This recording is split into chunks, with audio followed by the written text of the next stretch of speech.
जी नमस्कार दोस्तों, जी आप ये वीडियो देखे हैं। ये दोस्तों ज्योति सिनेमा के जो कि छपरा में है और खेसारी लाल यादव पे पहुंचे थे, जो कि इतना भीड़ था कि लोगों खेसारी लाल यादव के जाने का रास्ता नहीं मिल रहा था। जो कि आप देख सकते हैं तस्वीरें में खेसारी लाल यादव पूरे चप के जा रहे हैं, जो कि कई व्यक्ति उसमें टच फिर कर दिए हैं।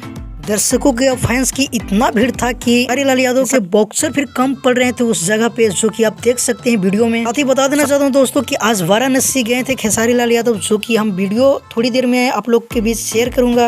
वहाँ पे जाकर अपना प्रमोशन किए संघर्ष 2 मूवी का, और वहाँ पे बहुत ही गर्दा वहाँ पे मचा है। दोस्तों मैं बताए थे कि खेसारी लाल यादव के संघर्ष 2 एक दिन की कमाई कितना हुआ था, तो दोस्तों लगभग हुआ था 10 से 15 लाख रुपया, जो कि एक दिन का कलेक्शन था। वही बात कहा जाए हर हर गंगे के ज़्यादा नहीं 5 से 6 लाख रुपया कमाई किया था, जो कि बहुत ही कम सिनेमा हॉल में लगा था। और खेसारी लाल यादव के बहुत ही ज़्यादा सिनेमा हॉल में दिखाया जा रहा है इस मूवी को।